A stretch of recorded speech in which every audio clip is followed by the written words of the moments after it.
We're here to make a new type of news. New insights, new styles, and new topics every day. We are News Generation. Making news just for you. It's Tuesday, December 12th here in Seoul. I'm Shin-Yoon, and you're watching News Generation. Joining me in the studio is Park Ki-hoon. Thank you for having me. And Brooke Prince. Hello, nice to be here. Nice to meet you. Now, both are here to be speaking on behalf of people in their 20s and 30s. As usual, let's start with our news feed, which covers different hashtags and news items that have been trending on social media over the past 24 hours. Police will start cracking down on any violations of election laws from Tuesday. This comes as the registration for prospective candidates for April's general elections will kick off this week. The National Office of Investigations said it will form a task force that will monitor any bribe-taking, spread of disinformation, or illegally mobilizing groups for electioneering. And staying on news here in Korea, the KDCA has recently found out that 1 out of 7 teens considered taking their own lives over the past year. After conducting a survey on some 50,000 students nationwide, officials found that the majority of students felt high levels of stress. 3 out of 10 also experienced depression. And to better inform students on how to take care of their mental health, the Korean government has decided to increase the number of on-campus counselors and counseling programs. Also from today, the Education Ministry will inspect whether any academy or educator is guilty of providing illicit college entrance counseling. That mainly includes collecting high admission fees. Under the current law, officials set a ceiling on the unit price of how much an academy or teacher can get paid per minute so that fees don't become too expensive. But many academies have illegally tripled their hourly rate compared to what's been set by officials. There's also many other ways academies or private tutors illegally consult students for their college entrance, and that includes overly pricing textbooks used or providing consulting services online and hence not registering themselves as an official educational institution. And the Education Ministry will be receiving reports to strengthen their crackdown, expected to last till February of next year, and their main objective is to reduce the burden many households go through when paying for private education. Officials also hope to reduce the disparity in the quality of education among those who receive and don't receive private education. So here in the studio, what do you guys think about the Education Ministry's latest measures?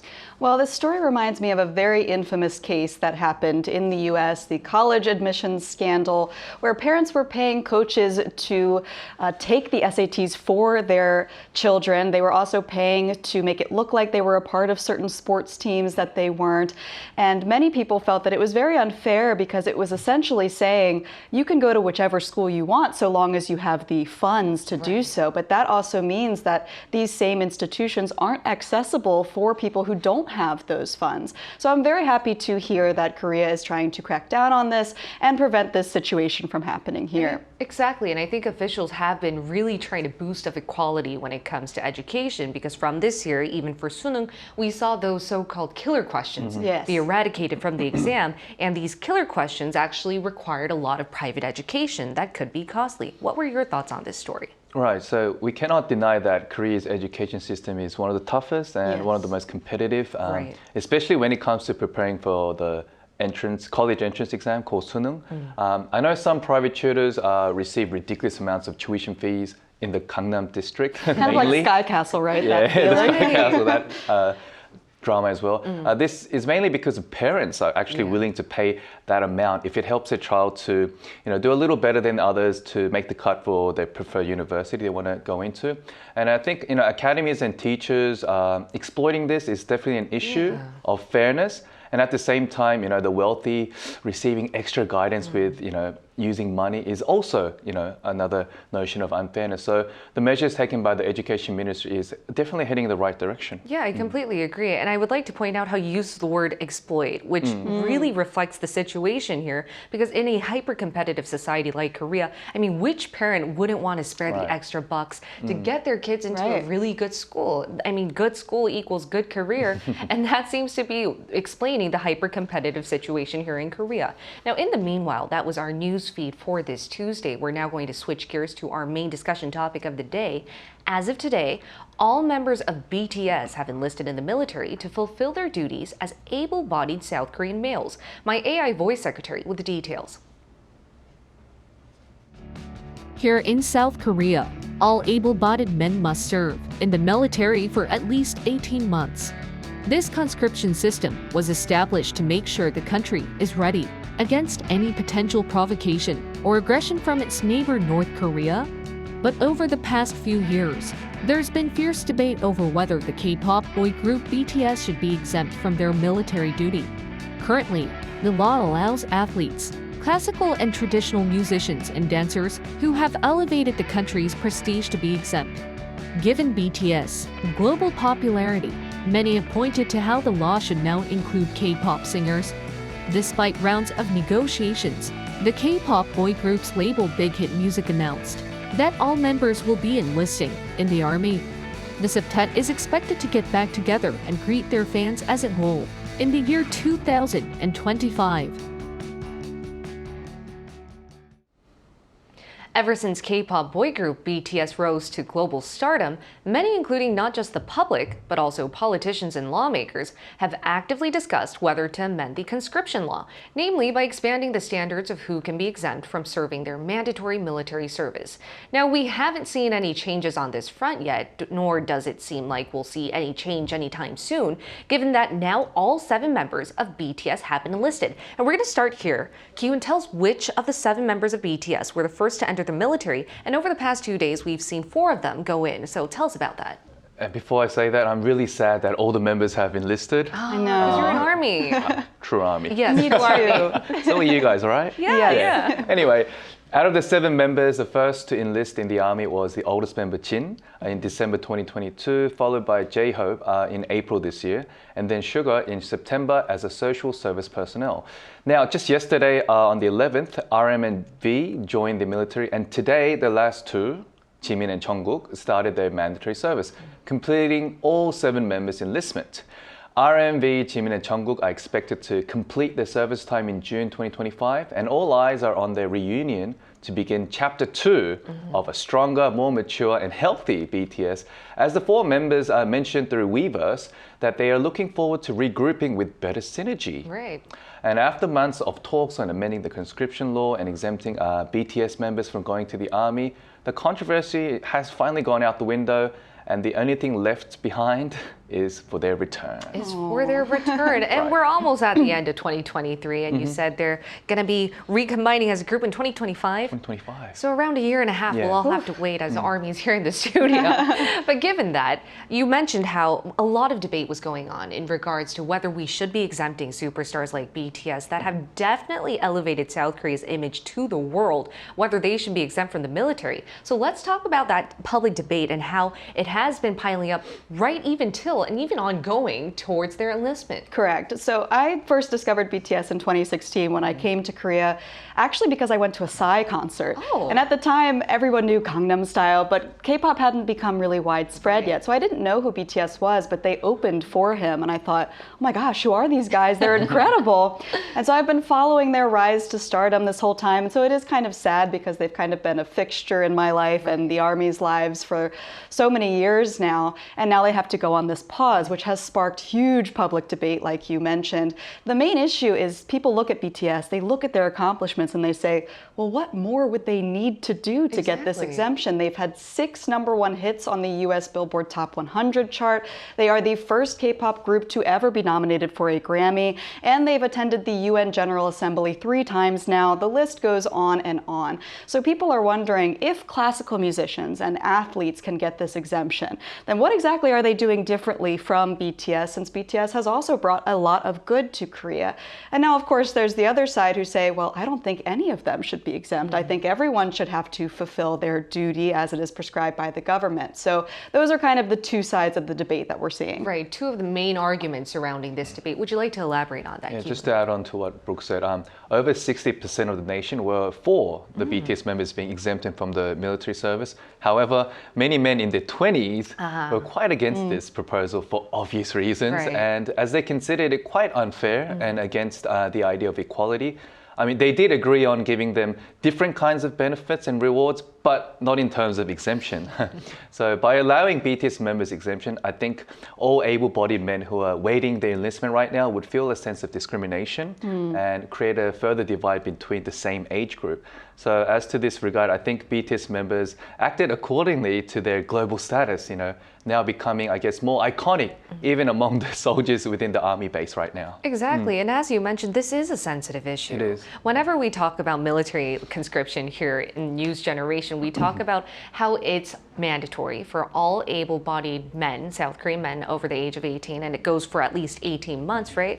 But whether who should be exempted, like what is the conscription law on that? What are the exemption standards? Walk us through. Yeah, so under the current military service law, exemption is given to certain people who achieve certain criteria in the field of arts and sports. So if you take a look at the screen, the image outlines the conditions for military service exemption. On the left side, performers who come first or second in international art competitions, or coming first in an international art competition organized by Military Manpower Administration, or receive more than 5 years of instruction in national tangible cultural heritage, then you are eligible for exemption from the army.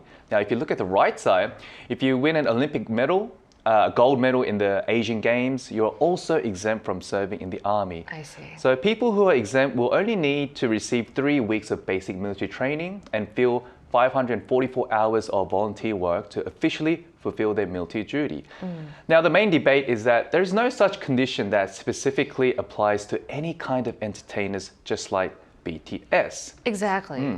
As you mentioned, there's so many different exemption standards, but it doesn't seem to be including BTS, even though those standards all point to whether or not you've elevated national prestige. Would you like to walk us through, though we've seen all members of BTS now enlisted in the army, I think we're going to be seeing more debates still pile on as to whether we need to expand military exemption standards. So walk us through the latest controversy and any surrounding arguments there. Yes, exactly. So like Ki-hoon mentioned, the government does offer top performing athletes and musicians, they can get exemptions.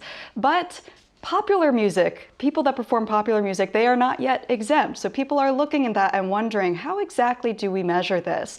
The issue is that people think of athletes as sort of representing the country of Korea in these national teams. And when they are in these competitions, there are set parameters and rules, and the conditions are made to be fair and equal for everyone. But we all know that the music industry is a very different beast. It can be very unfair, very unforgiving. Some groups have the same conditions as others, but they're not as successful. So the problem is there is no standardized way of measuring the accolades of a particular group.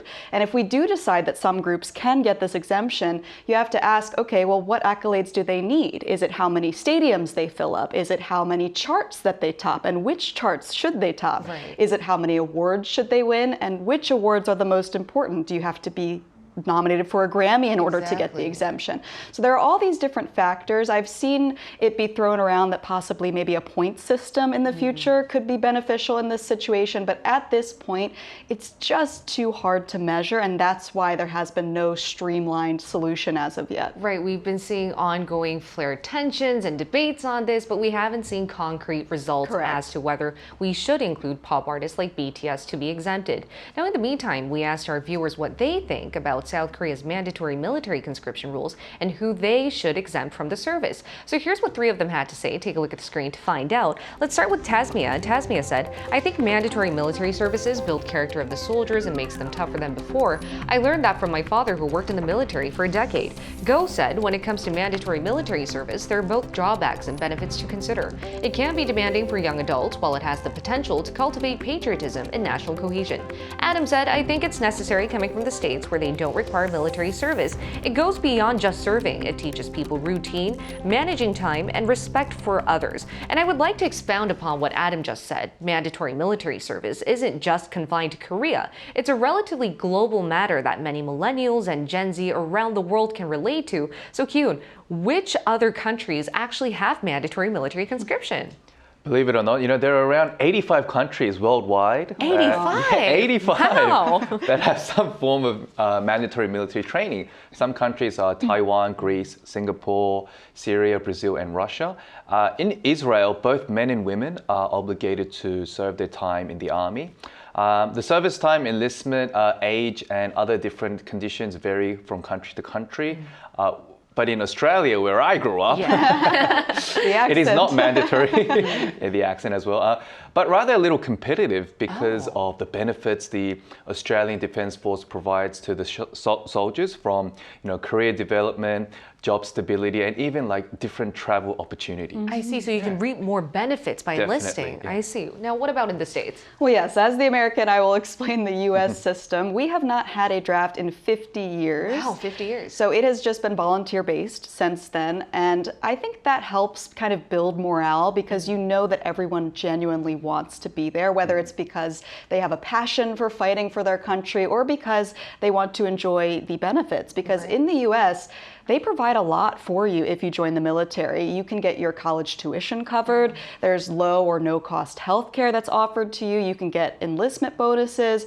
You get 30 paid days off. So it's actually quite a cushy career choice. Yeah. And that's why we're able to recruit enough troops to defend ourselves. Whereas in Korea, they would have to significantly add resources and invest into enhancing the military enough in order to bring people in, which is why currently it's still mandatory. And like you mentioned, Korea is not the only country that does this. In fact, in Singapore, it's quite strict. You can go to jail for avoiding military service, which apparently you could go to jail in Korea for that as well, but they changed the law recently, and now you can spend 36 months working in a jail if you want to avoid military service. So not quite as strict, but still not a great alternative. Yeah, so, you'd still be in jail. Yeah, all over the world, this is something that is familiar to a lot of people. Exactly, and I think the biggest difference, though I'd like to note that it's very important that we better boost the conditions for all the servicemen and women out there, is that South Korea is having an imminent threat, which is its neighboring country, North Korea. So the geographic location does make the country in a very difficult position as to requiring mandatory military conscription. But I do agree, like in the States and in Australia, maybe reaping benefits for all the servicemen out there would be a plus. Now, in the meantime, we're going to include a Russian Gen Z who's also familiar with mandatory military conscription in our talks. We'll include him right after this.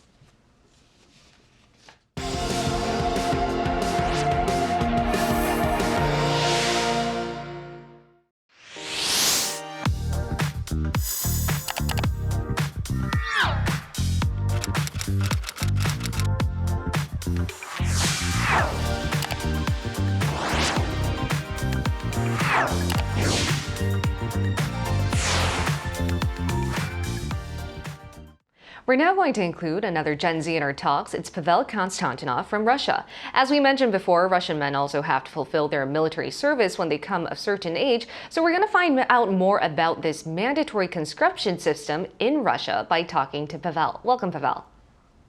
Hello. All right, so Pavel, have you been in the Russian army yet? What's the mandatory military conscription system like there? No, personally, I haven't been enlisted in Russian army. I was exempted due to my decision to pursue higher education in Korea. The mandatory conscription system applies to men aged from 18 to 27. There's a recent discussion about raising the age to up to 30 years old. In Russia, process usually begins with initial visit to enlistment office, which is usually organized by the high school. Medical checks determine the personal liability and exemption. However, these days, most young adults attend university, which leads them to temporary exemption until their graduation. I see. Okay, sorry, continue. Sorry, and those who pursue graduate studies can extend their exemption. Completing PhD may lead to a permanent exemption and registering as a reserve. Wow. Pavel, what do you think about the mandatory military conscription, and what are some pros and cons? I mean, I definitely think that there is some benefits to the mandatory conscription, especially promoting national unity and creative, like a crucial trained reserve. However, it also very depends on the country and what kind of policies they're trying to achieve. It does create a crucial community and connection, especially between people who attend to the enlistment. However, I mean, I definitely see that there is a number of downsides affecting people's personal beliefs, careers, education. And it's very important to balance for government this maintain national defense and individual goals. Well, thank you so much for your insights. I have one last question for you. What are the exemption standards like in Russia, and what's the public's reaction to these standards? There's a number of exemption standards, and there's even like a loopholes offering like a temporary or permanent exemptions. Usually it depends on person's like life circumstances, such as like caring for your like older parents, individual with newborns or with 3 or more kids. Also people with some health like circumstances also exempted. And I also seen like as same as in Korea, the people who performed in the Olympic Games or like received some kind of medals, they also exempted from the service. And what's the public's reaction towards that? Are they okay with these exemption standards? I believe that when it comes to the especially Olympic performers, it is very highly appreciated their work like on the international stage. Unfortunately, we cannot really perform that well in years and years. Right. However, when it comes to the, like everyone, it was always like this, all the like a regular exemption standards that we have. Yeah. I see. And however, in recent years, there was like the system got much stricter, and especially intentional avoidance can result in penalties, including fees and even like a jail time up to 48 months. Exactly. Now, Pavel, thank you so much. It was a pleasure hearing your insight on the mandatory military conscription system in Russia. Thank you for having me. Thank you. Thank you. Before I end off the discussion, let's find what's left for us here in Korea, though. What are some things we're still left to tackle when it comes to improving our conscription system? I mean, the military service has improved over the years. I mean, reducing the period, it's creating a more friendly environment to the soldiers, where there's like pretty much zero violence nowadays compared to the past. In the past, there was a lot of violence and killing as well. Yeah. Oh my gosh. Yeah, but now it's become much better. So I think, just like the army system in Australia, if serving time in Korean army can provide one with more work opportunities, perhaps better salary, and help you grow both emotionally and physically, would encourage more youngsters to look forward to their service time. Brooke, would you like to add a sentence? I think it's kind of like when you want your kids to eat broccoli, you sometimes cover it in cheese. Yeah. I think that's kind of what they have to do here. Instead of making it this looming dread that they have to go, if you make it more appealing, more enticing, then maybe it won't be such an awful thing in their minds and they'll actually enjoy the process. But I also think that even though BTS did end up going, I don't think the story is over yet, because there are many other groups that are on the rise that are trying to follow in their footsteps. And so I think this question is going to keep coming up over and over again. When are things going to change? And I don't think that there is an easy solution necessarily, but I do hope that they look at it again and see if there is some way to resolve this that satisfies all parties to some degree. But I'm very curious to see how it turns out. I think our discussion today would definitely facilitate better solutions to come forth. Now, in the meantime, we'll be here every day from 9:30 to 10 a.m. Korea time, bringing you more topics young people are talking about. Special thanks to Park Ki-hoon Always a pleasure. and Brooke Prince. Thank you so much. All right, and thank you everyone for watching. We'll see you tomorrow. We are News Generation.